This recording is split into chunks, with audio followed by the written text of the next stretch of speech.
जी सब तो पहला तो मेरे वालों आप सब नूं प्यार भरी सत श्री अकाल। इस वीडियो दे विच अज असीं पंजाबी व्याकरण का बड़ा महत्वपूर्ण उपविशा करांगे। साडा अज दा उपविशा है भाषा अते पंजाबी भाषा। भाषा भाव जो लैंगुएज है ਅਤੇ ਇਸ ਦੀਆਂ जो माइनर लैंगुएज ने छोटियां भाषावां ने उन्हां बारे इस वीडियो दे विच गल करांगे। जेकर तुसीं 9th ਜਾਂ 10th ਦੇ विद्यार्थी हो तो तुसीं ਇਹ वीडियो ਨੂੰ कंप्लीट जरूर देखियो, क्योंकि 9th ਤੇ 10th ਦੀ जो पंजाबी व्याकरण है वो सेम है तो इस करके ये टॉपिक दोनों क्लासेस के विद्यार्थियों लिए काफ़ी लाहेवंद साबित होवेगा।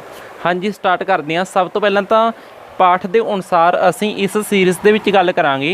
नंबर 1 सब तो पहले लड़ी दे असीं गल करांगे भाषा की व्याख्या, फिर असीं जाणांगे पंजाबी दीयां उपभाषावां, फिर असीं गल करांगे टकसाली भाषा की।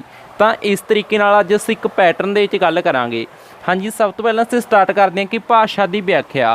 भाषा की व्याख्या भाव भाषा की चीज़ है। जिवें हुण देखो साडे माइंड दे विच जो गल है वो तुहाडे तक किस तरह पुजी, जो साडे शब्द सी उन्हां शब्दां दे थ्रू पुजी, जां कह लो भी साडे मूँह दे विचों निकलण वाले कुछ इस तरह दीयां धुनियां सी जिन्हां दे राहीं साडी मन की गल तुहाडे तक पुज गई। इस तरह हो सकता है कोई इशारा करना हो सकता है, कुछ असीं लिख के हो सकता है असीं तुहानूं कुछ शब्द लिख के देते भी तुहानूं कहता भी यह चीज़ लैके आओ, तो वो शब्द तुसीं पढ़ के हो सकता है भी साडे माइंड की गल तुहाडे तक पढ़ के पुज सकदी सी।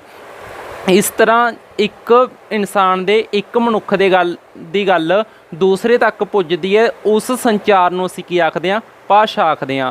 भाव साडे मन दे विच जिहड़ी गल सी, साडे मन दीयां जिहड़ियां भावनावां सी ओह दूसरे व्यक्ति तक किस तरह पुजीआं, इस नूं असीं भाषा आखदे हां। भाषा मेन तौर पर दो तरह की होंदी है, बोल चाल की भाषा अते लिखती भाषा। ये तो हो गई इस दी टाइप्स। तो इस तो बिना जेकर असीं गल करिए एक बॉडी लैंगुएज भी एक लैंगुएज होंदी है, भाव जी साडी सरीरक भाषा होंदी है। जिवें देखो मन के चलो असीं किसी नूं बुलाउणा हैगा, नेड़े बुलाउणा, तो असीं कह दें भी इत्थे आ, इशारा कर दिंदे आ, तो यह इशारा किया तो यह भी एक भाषा होगी। तो यदी इसकी बरीकी की गल होगी। परंतु जब असीं मेन तौर पर व्याकरण के पक्षों देखते हैं तो भाषावां ने जिहड़ियां ओह दो तरह दीयां होंदियां ने, बोल चाल की भाषा अते लिखती भाषा। तो यह तो होगी भाषा की डेफिनेशन यानी कि व्याख्या।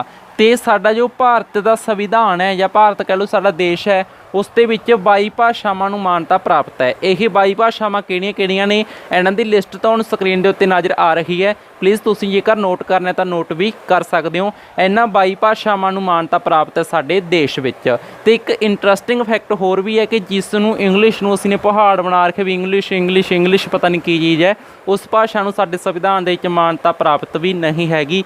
कितनी हैरानी की गल है।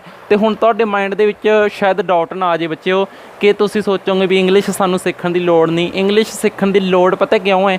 इसलिए है क्योंकि जिहड़ी इंग्लिश है ना यह एक मल्टीनैशनल लैंगुएज है, भाव हर एक देश दे विच यह समझी जाती है। जिवें देखो मन के चलो असीं कोई सवाल समझा रहे हैं, हुण तुसीं इस तरह का सवाल समझाता असीं ने जिसनूं सारे बच्चे जानते हैं समझते हैं, तो बाकी असीं ने इस तरह सवाल पाते जिहड़े तुहानूं आउंदे नहीं। तो हुण तुसीं उत्थे किहड़े सवाल ते तुहाडी नज़र आएगी? इंग्लिश इस तरह लैंगुएज है, जिस तरह भी जिहड़ा सवाल तुहानूं आउंदा है उस ते नज़र जाएगी। इस तरह असीं ने किसी देश दे नाल कन्वरसेशन करनी है, कोई असीं ने बाहरी कंपनी दे नाल कॉन्ट्रैक्ट करना है, गलबात करनी, तो वो ये थोड़ी भी उत्थे सानूं पंजाबी मिलेगी नहीं, उत्थे सानूं हिंदी मिलेगी नहीं, उत्थे की होएगा सानूं इंग्लिश जिहड़ी मल्टीनैशनल लैंगुएज है पर हर एक देश दे विच समझी जाती है। इस करके सानूं इंग्लिश सीखण दी लोड़ है।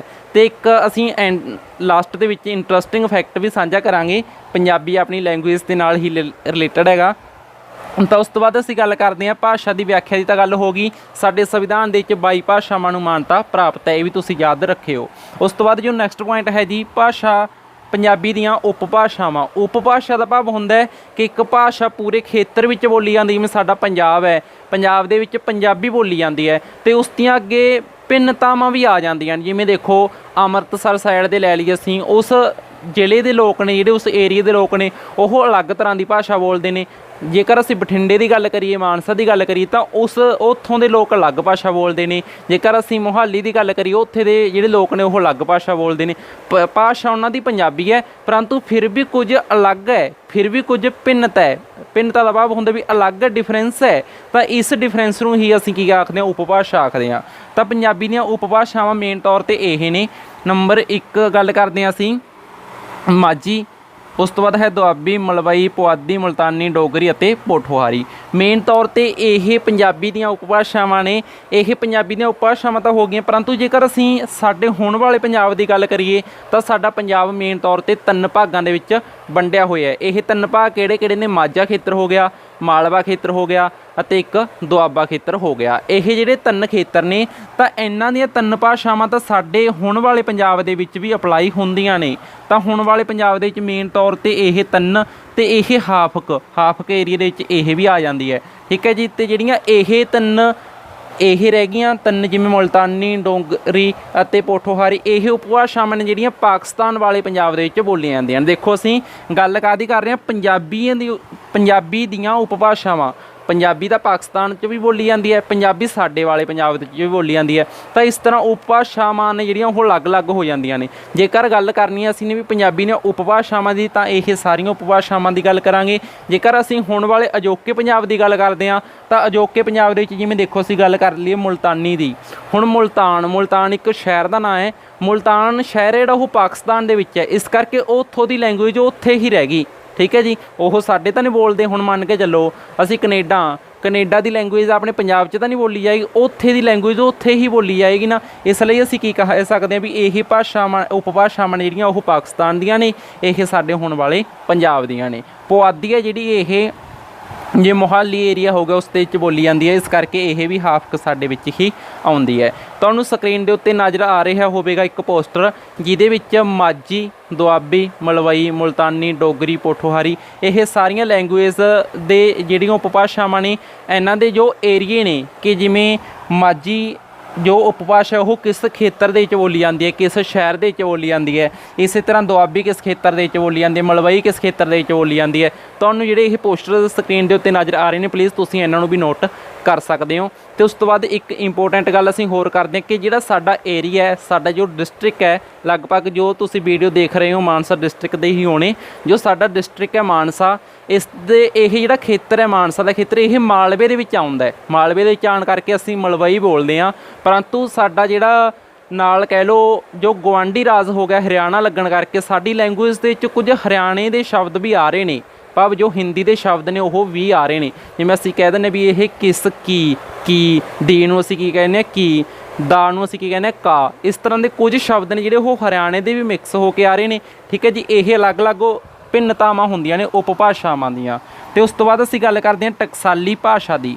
ਟਕਸਾਲੀ ਜੋ ਭਾਸ਼ਾ ਹੈ ਇਸ ਨੂੰ ਅੱਗੇ ਮੇਨ ਤੌਰ 'ਤੇ 2 ਭਾਗਾਂ ਦੇ ਵਿੱਚ ਵੰਡਿਆ ਗਿਆ ਹੈ, ਵਿਅਕਤੀਗਤ ਵੰਨਗੀ ਅਤੇ ਪਿਜਨ ਅਤੇ ਕ੍ਰਿਓਲ ਵੰਨਗੀ। ਇਹ ਵਿਅਕਤੀਗਤ ਵੰਨਗੀ ਦਾ ਭਾਵ ਹੁੰਦਾ ਕਿਸਮਾਂ ਜਾਂ ਕਹਿ ਲਓ ਵੀ ਭਿੰਨਤਾ ਕਿਵੇਂ ਆਈ। ਪਹਿਲਾਂ ਤਾਂ ਅਸੀਂ ਟਕਸਾਲੀ ਭਾਸ਼ਾ ਬਾਰੇ ਸਮਝਦੇ ਹਾਂ। ਟਕਸਾਲੀ ਭਾਸ਼ਾ ਹੁੰਦੀ ਹੈ ਇੱਕ ਆਦਰਸ਼ ਭਾਸ਼ਾ। ਪੰਜਾਬੀ ਭਾਸ਼ਾ ਦੀ ਤੇ ਗੱਲ ਕਰੀਏ ਤਾਂ ਪੰਜਾਬੀ ਦੀ ਜੋ ਟਕਸਾਲੀ ਭਾਸ਼ਾ ਹੈ ਉਹ ਮਾਝੀ ਹੈ। ਮਾਝੀ ਦਾ ਭਾਵ ਕੀ ਹੈ? ਟਕਸਾਲੀ ਦਾ ਭਾਵ ਕੀ ਹੈ ਕਿ ਇਸ ਤਰ੍ਹਾਂ ਦੀ ਭਾਸ਼ਾ ਜੋ ਅਖਬਾਰਾਂ ਦੇ ਵਿੱਚ, ਕਿਤਾਬਾਂ ਦੇ ਵਿੱਚ, ਦਫ਼ਤਰਾਂ ਦੇ ਵਿੱਚ, ਸਕੂਲਾਂ ਦੇ ਵਿੱਚ, ਕਾਲਜਾਂ ਦੇ ਵਿੱਚ, ਸਾਰੇ ਦਫ਼ਤਰਾਂ ਦੇ ਵਿੱਚ ਵਰਤੀ ਜਾਂਦੀ ਹੈ। ਇਸ ਤਰ੍ਹਾਂ ਦੀ ਭਾਸ਼ਾ, ਇਸ ਤਰ੍ਹਾਂ ਦੀ ਉਪਭਾਸ਼ਾ ਜਿਸ ਨੂੰ ਸਾਰੇ ਪੰਜਾਬੀ ਸਮਝ ਸਕਦੇ ਨੇ, ਉਸ ਨੂੰ ਅਸੀਂ ਟਕਸਾਲੀ ਭਾਸ਼ਾ ਆਖਦੇ ਹਾਂ। ਜਿਵੇਂ ਦੇਖੋ ਕਿਤਾਬ ਦੇ ਵਿੱਚ ਕੋਈ ਲੈਂਗੁਏਜ, ਜਿਵੇਂ ਇਹ ਮੰਨ ਕੇ ਚੱਲੋ ਕੋਈ ਵੀ ਕਿਤਾਬ ਹੈ, ਠੀਕ ਹੈ ਜੀ। ਇਹ ਕਿਤਾਬ ਦੇ ਵਿੱਚ ਜਿਹੜੇ ਸ਼ਬਦ ਲਿਖੇ ਹੋਏ ਨੇ ਉਹ ਮਾਝੀ ਦੇ ਨੇ, ਠੀਕ ਹੈ ਜੀ। ਮਾਝੀ ਦੇ ਲੋਕ ਤਾਂ ਮਾਝੀ ਸਮਝਣਗੇ ਹੀ, ਮਾਝੀ ਦੁਆਬੇ ਦੇ ਲੋਕ ਵੀ ਸਮਝਣਗੇ, ਮਾਝੀ ਹੈ ਜਿਹੜੀ ਉਹ ਅਸੀਂ ਮਾਲਵੇ ਦੇ ਲੋਕ ਵੀ ਸਮਝਦੇ ਹਾਂ। ਇਸ ਤਰ੍ਹਾਂ ਜਿਹੜੀ ਕਿਤਾਬਾਂ ਦੇ ਵਿੱਚ ਉਪਭਾਸ਼ਾ ਹੁੰਦੀ ਹੈ ਉਹ ਹੁੰਦੀ ਹੈ ਮਾਝੀ। ਇਸ ਕਰਕੇ ਪੰਜਾਬੀ ਦੀ ਜੋ ਜਿਹੜਾ ਸਾਡਾ ਪੰਜਾਬ ਹੈ ਉਸ ਦੀ ਜੋ ਉਪਭਾਸ਼ਾ ਹੈ ਉਹ ਮਾਝੀ ਹੈ। ਇਹ ਵੀ ਤੁਸੀਂ ਯਾਦ ਰੱਖਿਓ। ਮਾਝੇ ਦੇ ਵਿੱਚ ਅੰਮ੍ਰਿਤਸਰ ਦੇ ਖੇਤਰ ਆਉਂਦੇ ਨੇ ਤਾਂ ਅੰਮ੍ਰਿਤਸਰ ਦੇ ਲੋਕ ਇਸ ਤਰ੍ਹਾਂ ਦੀ ਹੀ ਭਾਸ਼ਾ ਬੋਲਦੇ ਨੇ ਜਿਸ ਤਰ੍ਹਾਂ ਦੀ ਸਾਡੀ ਕਿਤਾਬਾਂ ਦੇ ਵਿੱਚ ਲਿਖੀ ਹੁੰਦੀ ਹੈ। ਅਤੇ ਜੋ ਅਸੀਂ ਬੋਲਦੇ ਹਾਂ ਇਹ ਮਲਵਈ ਹੈ। ਅਤੇ ਕੁਝ ਸਾਡਾ ਜਿਹੜਾ ਏਰੀਆ ਉਹ ਹਰਿਆਣੇ ਦੇ ਨਾਲ ਲੱਗਣ ਕਰਕੇ ਇਹਨਾਂ ਦੀਆਂ ਉਪਭਾਸ਼ਾਵਾਂ ਵੀ ਸਾਡੇ ਵਿੱਚ ਮਿਕਸ ਹੋ ਰਹੀਆਂ ਨੇ। ਤਾਂ ਹੁਣ ਅੱਗੇ ਗੱਲ ਕਰਦੇ ਹਾਂ ਅਸੀਂ ਵਿਅਕਤੀਗਤ ਵੰਨਗੀ ਦੀ। ਵਿਅਕਤੀਗਤ ਵੰਨਗੀ ਦਾ ਭਾਵ ਕੀ ਹੈ ਕਿ ਕੁਝ ਵਿਅਕਤੀ ਹੁੰਦੇ ਨੇ ਉਹ ਇੱਕ ਥਾਂ ਤੋਂ ਦੂਸਰੀ ਥਾਂ ਚਲੇ ਗਏ। ਜਿਵੇਂ ਦੇਖੋ ਪਹਿਲਾਂ ਸਾਧਨ ਬਹੁਤ ਘੱਟ ਹੁੰਦੇ ਸੀ ਤਾਂ ਲੋਕ ਇੱਕ ਦੂਜੀ ਥਾਂ 'ਤੇ ਘੱਟ ਜਾਂਦੇ ਸੀ। ਜਿਵੇਂ ਅਸੀਂ ਗੱਲ ਕਰੀਏ ਮੰਨ ਕੇ ਚੱਲੋ ਕਿਸੇ ਬਿਹਾਰ ਦੇ ਨੇ ਆਉਣਾ ਸਾਡੇ, ਠੀਕ ਹੈ ਜੀ, ਉੱਤਰ ਪ੍ਰਦੇਸ਼ ਦੇ ਨੇ ਆਉਣਾ, ਤਾਂ ਉਹ ਇੱਥੇ ਦਾ ਹੁਣ ਆਸਾਨੀ ਨਾਲ ਆ ਸਕਦਾ ਗੱਡੀਆਂ 'ਤੇ, ਕਾਰਾਂ 'ਤੇ, ਮੋਟਰਸਾਈਕਲਾਂ 'ਤੇ, ਕਿਸੇ ਵੀ ਤਰੀਕੇ ਨਾਲ ਉਹ ਆਸਾਨੀ ਨਾਲ ਇੱਕ ਰਾਜ ਤੋਂ ਦੂਜੇ ਰਾਜ ਵਿੱਚ ਆ ਸਕਦਾ। ਤਾਂ ਉਹ ਉੱਥੇ ਦੀ ਭਾਸ਼ਾ ਸਾਡੇ ਲੈ ਆਇਆ, ठीक है। जो उत्थे दी उपभाषा सी जिहड़ी ਉਹ ਸਾਡੇ ਲੈ ਆ, ਉਹਦੇ ਨਾਲ जो फ्रेंड सर्कल 'ਚ ਰਹਿੰਦੇ ਸੀ 2 जने उसनूं देख के होर बोलन लग गए, ਤਾਂ ਉਸ ਦੀ ਜਿਹੜੀ ਬਣ ਗਈ ਸੀ, ਉਸ ਦੀ ਜੋ ਵਿਅਕਤੀਗਤ ਬਣ ਗਈ ਸੀ ਉਹ ਬਣ ਗਈ ਸਾਡੇ ਵਿੱਚ ਆ ਗਈ। ਤਾਂ ਸਾਡੀ ਭਾਸ਼ਾ ਦੇ ਵਿੱਚ ਵੀ ਕੁਝ ਪਰਿਵਰਤਨ ਆ ਗਏ। ਜਿਵੇਂ ਮੰਨ ਕੇ ਚੱਲੋ ਬਿਹਾਰ ਦੇ ਵਿੱਚੋਂ ਕੋਈ ਲੋਕ ਆਉਂਦੇ ਹੁੰਦੇ ਨੇ, ਜਿਹੜੇ ਸਾਡੇ ਮਜ਼ਦੂਰ ਆਉਂਦੇ ਨੇ ਪੰਜਾਬ ਦੇ ਵਿੱਚ, ਉਹ ਆਪਣੀ ਜਿਹੜੀ ਉਪਭਾਸ਼ਾ ਉੱਥੋਂ ਦੀ ਬੋਲੀ ਬੋਲਦੇ ਨੇ, ਤਾਂ ਉੱਥੋਂ ਦੀ ਜਿਹੜੀ ਬੋਲੀ ਆ ਉਹ ਸਾਡੇ ਬੋਲਦੇ ਨੇ। ਉਹਨਾਂ ਨੂੰ ਦੇਖ ਕੇ ਥੋੜ੍ਹੇ ਥੋੜ੍ਹੇ ਸ਼ਬਦ ਅਸੀਂ ਵੀ ਸਿੱਖ ਜਾਂਦੇ ਹਾਂ। ਤਾਂ ਇਹ ਵਿਅਕਤੀਗਤ ਬਣ ਗਈ ਹੋ ਗਈ, ਭਾਵ ਭਿੰਨਤਾ ਹੋ ਗਈ, ਵਿਅਕਤੀ ਨੇ ਲਿਆਂਦੀ ਹੈ ਜਿਹੜੀ ਭਿੰਨਤਾ। ਉਸ ਤੋਂ ਬਾਅਦ ਜੋ ਨੈਕਸਟ ਪੁਆਇੰਟ ਹੈ ਪਿਜਨ ਐਂਡ ਕ੍ਰਿਓਲ, ਇਹ ਬੜਾ ਮੋਸਟ ਇੰਪੋਰਟੈਂਟ ਪੁਆਇੰਟ ਹੈ। ਜਿਵੇਂ ਦੇਖੋ ਹੁਣ ਅਸੀਂ ਵੀ ਬੋਲ ਰਹੇ ਹਾਂ, ਸ਼ਾਇਦ ਤੁਸੀਂ ਵੀ ਬੋਲਦੇ ਹੋਵੋਗੇ, ਜਦ ਅਸੀਂ ਪੰਜਾਬੀ ਬੋਲ ਰਹੇ ਹੁੰਦੇ ਹਾਂ ਤਾਂ ਉਹਦੇ ਵਿੱਚ ਅਸੀਂ ਕਈ ਸ਼ਬਦ ਇੰਗਲਿਸ਼ ਦੇ ਬੋਲ ਜਾਂਦੇ ਹਾਂ, ਠੀਕ ਹੈ ਜੀ। ਕਈ ਸ਼ਬਦ ਅਸੀਂ ਇੰਗਲਿਸ਼ ਦੇ ਬੋਲ ਜਾਂਦੇ ਹਾਂ। ਤਾਂ ਇਹ ਇੱਕ ਤਾਂ ਇੰਗਲਿਸ਼ ਇੱਕ ਪੰਜਾਬੀ, ਤਾਂ ਇਹ ਪਿੰਗਲਿਸ਼ ਬਣ ਗਈ। ਪੰਜਾਬੀ ਅਤੇ ਇੰਗਲਿਸ਼ ਦੋਨੋਂ ਮਿਲ ਕੇ ਕੀ ਬਣ ਗਈਆਂ, ਪਿੰਗਲਿਸ਼ ਬਣ ਗਈਆਂ। ਤਾਂ ਇਸ ਤਰ੍ਹਾਂ ਜਿਹੜੀ ਇਹ ਸਾਡੀ ਲੈਂਗੁਏਜ ਹੈ ਉਹ ਕੀ ਹੋ ਰਹੀ ਹੈ, ਮਿਕਸਅਪ ਹੋ ਰਹੀ ਹੈ, ਰਲਗੱਡ ਹੋ ਰਹੀ ਹੈ। ਤਾਂ ਅੱਜ ਸਾਨੂੰ ਲੋੜ ਹੈ ਕਿ ਜਦ ਅਸੀਂ ਪੰਜਾਬੀ ਬੋਲ ਰਹੇ ਹੁੰਦੇ ਹਾਂ ਤਾਂ ਕੋਸ਼ਿਸ਼ ਕਰਿਆ ਕਰੋ ਕਿ ਸਾਡੇ ਮੂੰਹ ਦੇ ਵਿੱਚੋਂ ਨਿਕਲਣ ਵਾਲੇ ਸਾਰੇ ਸ਼ਬਦ ਪੰਜਾਬੀ ਦੇ ਹੀ ਹੋਣ। ਅਸੀਂ ਕਈ ਵਾਰ ਕੋਸ਼ਿਸ਼ ਕਰਦੇ ਹੁੰਦੇ ਹਾਂ ਕਿ ਜਦ ਅਸੀਂ ਬੋਲ ਰਹੇ ਹੁੰਦੇ ਹਾਂ ਵੀ ਅਸੀਂ ਪਿਓਰ ਪੰਜਾਬੀ ਦੇ ਵਿੱਚ ਗੱਲ ਕਰੀਏ, ਕਿਉਂਕਿ ਜਦ ਅਸੀਂ ਪੰਜਾਬੀ ਬੋਲ ਰਹੇ ਹਾਂ ਤਾਂ ਘੱਟੋ ਘੱਟ ਉਦੋਂ ਤਾਂ ਪੰਜਾਬੀ ਦੇ ਵਿੱਚ ਗੱਲ ਕਰੋ ਨਾ। ਅਸੀਂ ਇਹ ਗੱਲ ਨਹੀਂ ਕਹਿ ਰਹੇ ਵੀ ਤੁਸੀਂ ਇੰਗਲਿਸ਼ ਨਾ ਬੋਲੋ, ਇੰਗਲਿਸ਼ ਬੋਲਣੀ ਹੈ ਤਾਂ ਸਪੈਸ਼ਲ ਇੰਗਲਿਸ਼ 'ਚ ਬੋਲੋ, ਪੰਜਾਬੀ ਦੇ ਵਿੱਚ ਇੰਗਲਿਸ਼ ਨੂੰ ਨਾ ਮਿਕਸ ਕਰੋ। ਜਿਵੇਂ ਦੇਖੋ ਇੰਗਲਿਸ਼ ਕੋਈ ਵਿਅਕਤੀ ਬੋਲ ਰਿਹਾ ਹੈ, ਉਹਦੇ ਮੂੰਹੋਂ ਇੱਕ ਸ਼ਬਦ ਪੰਜਾਬੀ ਦਾ ਨਿਕਲਿਆ ਹੋਵੇ ਤਾਂ ਅਸੀਂ ਉਹਦਾ ਮਜ਼ਾਕ ਉਡਾਉਂਦੇ ਹਾਂ ਵੀ ਦੇਖੋ ਇੰਗਲਿਸ਼ ਦੇ ਵਿੱਚ ਪੰਜਾਬੀ ਬੋਲ ਰਿਹਾ, ਪਰੰਤੂ ਉਦੋਂ ਸਾਡਾ ਮਜ਼ਾਕ ਕਿੱਥੇ ਗਿਆ ਹੁੰਦਾ ਜਦ ਅਸੀਂ ਪੰਜਾਬੀ ਦੇ ਵਿੱਚ ਇੰਗਲਿਸ਼ ਬੋਲ ਜਾਂਦੇ ਹਾਂ। ਪੰਜਾਬੀ ਦੇ ਵਿੱਚ ਇੰਗਲਿਸ਼ ਬੋਲਣ ਨੂੰ ਅਸੀਂ ਮਹਾਨਤਾ ਸਮਝਦੇ ਹਾਂ, ਜਦ ਕਿ ਇੰਗਲਿਸ਼ ਦੇ ਵਿੱਚ ਪੰਜਾਬੀ ਬੋਲਣ ਨੂੰ ਅਸੀਂ ਮੂਰਖਤਾ ਸਮਝਦੇ ਹਾਂ। ਤਾਂ ਇਹ ਚੀਜ਼ 'ਤੇ ਸਾਨੂੰ ਸੋਚਣ ਦੀ ਲੋੜ ਹੈ। ਸਾਡੀ ਕੋਸ਼ਿਸ਼ ਹੁੰਦੀ ਹੈ ਵੀ ਜਦ ਅਸੀਂ ਪੰਜਾਬੀ ਪੜ੍ਹਾ ਰਹੇ ਹਾਂ ਨਾ ਤਾਂ ਪੰਜਾਬੀ ਦੇ ਪਿਓਰ ਪੰਜਾਬੀ ਦੇ ਸ਼ਬਦ ਬੋਲੀਏ, ਪਰੰਤੂ ਫਿਰ ਵੀ ਸਾਡਾ ਜੋ ਸੁਸਾਇਟੀ ਕਹਿ ਲਓ ਜਾਂ ਸਾਡਾ ਵਾਤਾਵਰਨ ਹੀ ਇਸ ਤਰ੍ਹਾਂ ਦਾ ਬਣਿਆ ਹੋਇਆ ਹੈ ਕਿ ਕੁਝ ਸ਼ਬਦ ਨੇ ਜਿਹੜੇ ਉਹ ਅਸੀਂ ਮੋਬਾਈਲਾਂ ਤੋਂ, ਟੀਵੀ ਤੋਂ, ਅਲੱਗ-ਅਲੱਗ ਸੋਸ਼ਲ ਮੀਡੀਆ ਤੋਂ ਸਿੱਖਦੇ ਹਾਂ, ਤਾਂ ਉਹ ਸ਼ਬਦ ਸਾਡੇ ਮੂੰਹ ਚੜ੍ਹ ਜਾਂਦੇ ਨੇ। ਉਹ ਸ਼ਬਦ ਸਾਡੇ ਮੂੰਹ ਚੜ੍ਹਨ ਕਰਕੇ ਅਸੀਂ ਉਹ ਬੋਲਦੇ ਰਹਿੰਦੇ ਹਾਂ। ਚਲੋ ਭਾਸ਼ਾ ਕੋਈ ਵੀ ਸਿੱਖਣੀ ਮਾੜੀ ਨਹੀਂ ਹੈਗੀ, ਇੰਗਲਿਸ਼ ਸਿੱਖੋ, ਹਿੰਦੀ ਸਿੱਖੋ, ਉਰਦੂ ਸਿੱਖੋ, ਸੰਸਕ੍ਰਿਤ ਸਿੱਖੋ, ਕੁਝ ਵੀ ਸਿੱਖੋ, ਪਰੰਤੂ ਜੋ ਸਾਡੀ ਮਾਂ ਬੋਲੀ ਪੰਜਾਬੀ ਹੈ ਇਸ ਨੂੰ ਨਾ ਭੁਲਾਓ। ਤਾਂ ਅੰਤ ਵਿੱਚ ਅਸੀਂ ਗੱਲ ਕਰ ਰਹੇ ਸੀ ਜਿਹੜਾ ਪਿਜਨ ਐਂਡ ਕਰੋਲ ਦੀ, ਇਹਦਾ ਭਾਵ ਇਹੀ ਸੀ ਕਿ ਜੋ ਭਾਸ਼ਾ ਦੇ ਵਿੱਚ ਉਪਭਾਸ਼ਾ ਦੇ ਵਿੱਚ ਬਦਲਾਅ ਆ ਰਹੇ ਨੇ ਉਹ ਕਿਸ ਕਾਰਨ ਆ ਰਹੇ ਨੇ ਕਿ ਇੱਕ ਥਾਂ ਦਾ ਵਿਅਕਤੀ ਦੂਸਰੀ ਥਾਂ 'ਤੇ ਆ ਗਿਆ, ਠੀਕ ਹੈ ਜੀ, ਉਸਨੇ ਆਪਣੀ ਭਾਸ਼ਾ ਦੂਸਰੇ ਨੂੰ ਬੋਲਣ ਲਾਤਾ। ਤਾਂ ਇਸ ਤਰ੍ਹਾਂ ਇਹਦੇ ਵਿੱਚ ਟਕਸਾਲੀ ਭਾਸ਼ਾ ਦੇ ਵਿੱਚ ਕੁਝ ਰਲਗੱਡ ਹੋ ਰਿਹਾ ਹੈ।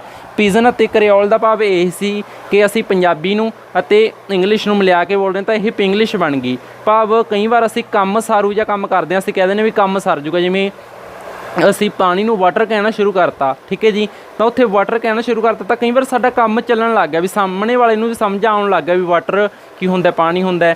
ਸਾਡੀਆਂ ਕਈ ਵਾਰ ਜੋ ਸਾਡੇ ਸਮਾਜ ਦੇ ਵਿੱਚ ਅਸੀਂ ਦੇਖਦੇ ਹਾਂ ਕੁਝ ਅਨਪੜ੍ਹ ਲੋਕ ਨੇ ਜੋ ਅੰਗਰੇਜ਼ੀ ਨਹੀਂ ਜਾਣਦੇ ਸੀ, ਪਰੰਤੂ ਉਹ ਸਾਨੂੰ ਸਿੱਖ ਕੇ ਉਹ ਵੀ ਥੋੜ੍ਹੇ ਮੋਟੇ ਸ਼ਬਦ ਅੰਗਰੇਜ਼ੀ ਦੇ ਬੋਲਣੇ ਸਿੱਖ ਗਏ। ਤਾਂ ਇਸ ਤਰ੍ਹਾਂ ਉਹਨਾਂ ਦੀ ਜਿਹੜੀ ਰਲਗੱਡ ਹੋ ਗਈ ਲੈਂਗੁਏਜ, ਜਿਹਨੂੰ ਅਸੀਂ ਪਿੰਗਲਿਸ਼ ਆਖਦੇ ਹਾਂ। ਉਮੀਦ ਹੈ ਕਿ ਤੁਸੀਂ ਸਾਰੇ ਯਾਨੀ ਇਹ ਜਿਹੜੀ ਵੀਡੀਓ ਹੈ ਧਿਆਨ ਨਾਲ ਦੇਖੀ ਹੋਵੇਗੀ, ਇਸ ਟੌਪਿਕ ਨੂੰ ਸਮਝਿਆ ਹੋਵੇਗਾ। ਇਸ ਲਈ ਤੁਹਾਡਾ ਸਾਰਿਆਂ ਦਾ ਬਹੁਤ ਬਹੁਤ ਧੰਨਵਾਦ, ਅਤੇ ਕੋਸ਼ਿਸ਼ ਕਰਿਆ ਕਰੋ ਕਿ ਪੰਜਾਬੀ ਪਿਓਰ ਪੰਜਾਬੀ ਬੋਲਣ।